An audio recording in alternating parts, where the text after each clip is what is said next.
Hiya, and welcome back to Modern Herbalist. As you can see, it's been a long time in the pipes, but I've finally begun to sort out the drying room setup, especially since we're now entering spring. You know, the plants are in growth mode, there's going to be a lot to harvest soon, it's time to get it going. So I've come up with something, it's a bit improvisational, as you can see, but it's going to do the job.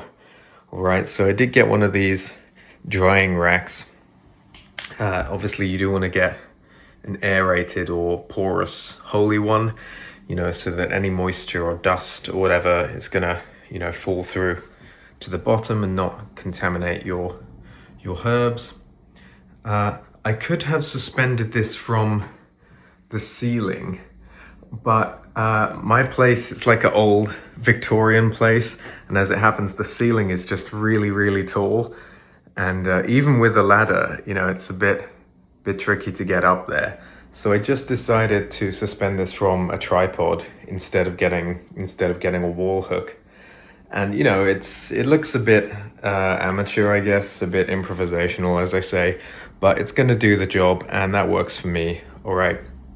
So then for storage, I decided to get these Kilner jars. Here in England, Kilner is just a really well-known make. I'm not sponsored by them or anything, but you know, they've been doing these glass jars since 1842, and you know, I can rely on them to be really sturdy and airtight. There's a number of these kinds of glass jars that you'll see online. Some of them will have like a bamboo lid, for example. But I did a bit of research, and you really do want to get ones with a metal clasp like this. Basically because the bamboo ones, although they'll be reasonably airtight, this mechanism is going to apply constant downward pressure. So, you know, it's going to maintain the seal there a lot better. And even if your rubber or whatever material it is, I think it's usually rubber, even if your bamboo seal, like your bamboo lid has a nice rubber seal, it's not going to get that constant downward pressure. So it's going to ever so slightly gradually loosen. And you know, the best way to prevent that is one of these clasps applying downward pressure. So do make sure to get one of those if you're planning on doing this yourself. And yeah, I went for Kilner just because they're a really established company that have a good reputation for making good jars like this. Okay, so I actually got 3 of these jars.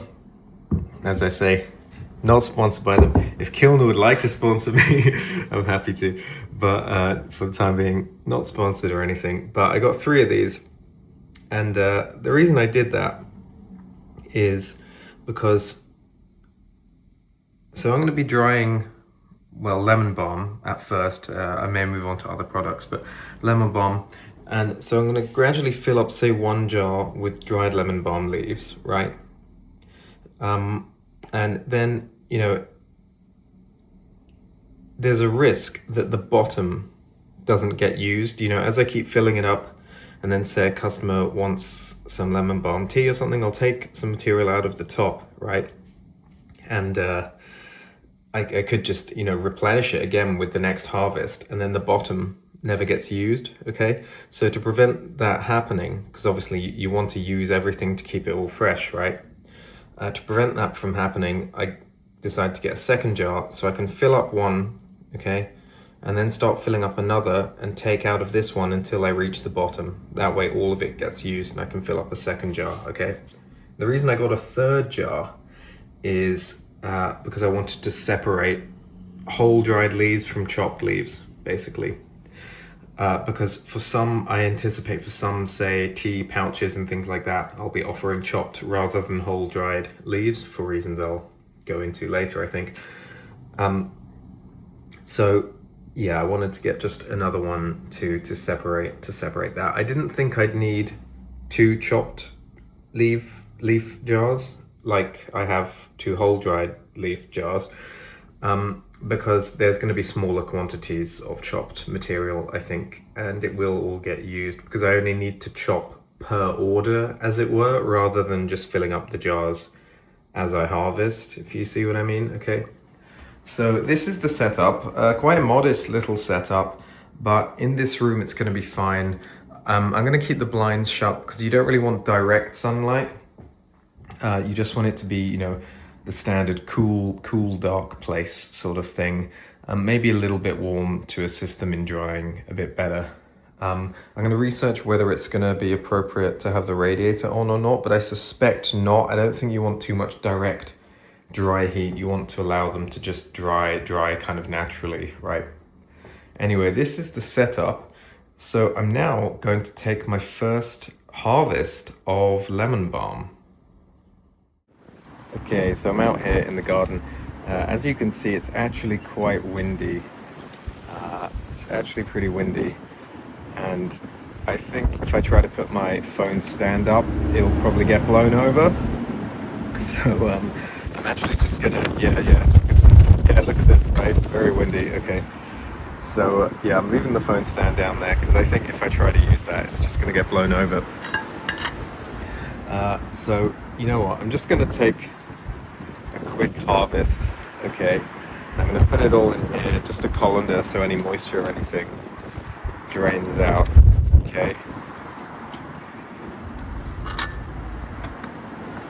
What I'm gonna do is, I'm actually gonna, because there's so much of this, I think I can afford to take actually quite big stems of it and then take the leaves off individually later. So first thing I'm gonna take some quite big stem cuttings, like maybe even bigger than this actually. Yeah, stuff like this, okay? So firstly I'm just gonna do a bunch of this, okay?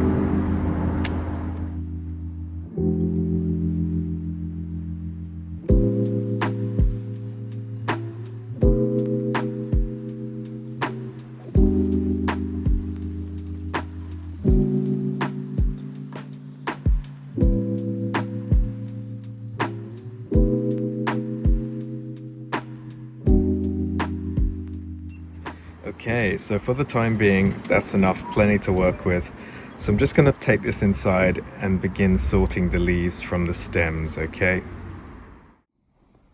Okay, so just brought the lemon balm back indoors. As you can see, really lush looking harvest, to be honest. Looks great. I've had these plants for a while, and honestly, I've never seen the leaves quite as big as this. Even for lemon balm, this is pretty big leaves, So it's looking great, to be honest. So I'm just going to start separating the leaves and putting them in here. And what you want to do, I think, is you don't want them to be touching too much or overlapping, because you want everything to just completely dry out and not have, say, moisture leakage one plant to another. So you want to kind of distribute them evenly across the surface of your drying rack, okay? And I think I'm just gonna have a bit of a think while I do this, because I think that I'm gonna trial run this, I guess.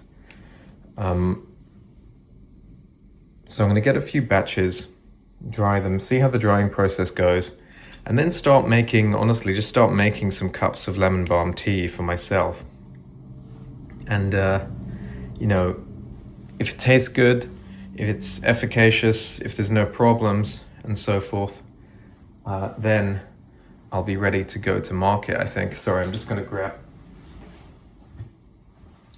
like a second bowl just to put the stem cuttings into. Okay, so I'm just gonna finish all of this and then I'll report back with the end result, okay?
Okay, so this is the finished result.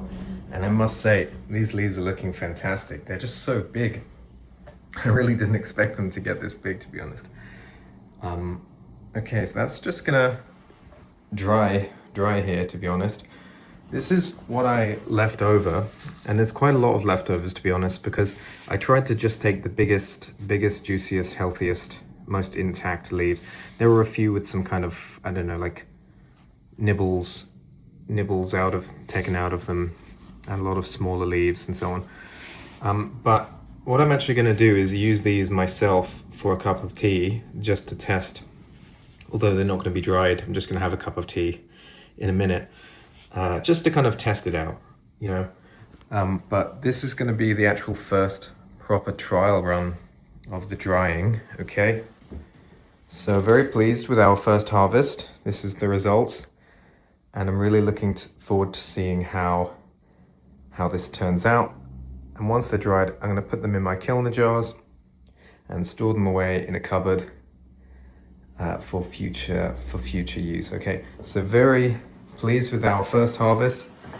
Things are finally shaping up and getting rolling now. It's been a while, but yeah, really looking forward to getting into this properly in our first spring here at Modern Herbalist. And we're going to make something of this over the year and see what we can do on the tea and herbal products and business front more generally. Okay, so do stick around, and if you're interested, I'm only going to be posting to the UK, but if you do live in the UK later on, if you're interested in trying my lemon balm tea, stick around and you'll be more than welcome to. I'll probably do a trial run or something later on. But anyway, very pleased with our first harvest here. Catch you next time, all right? See you later.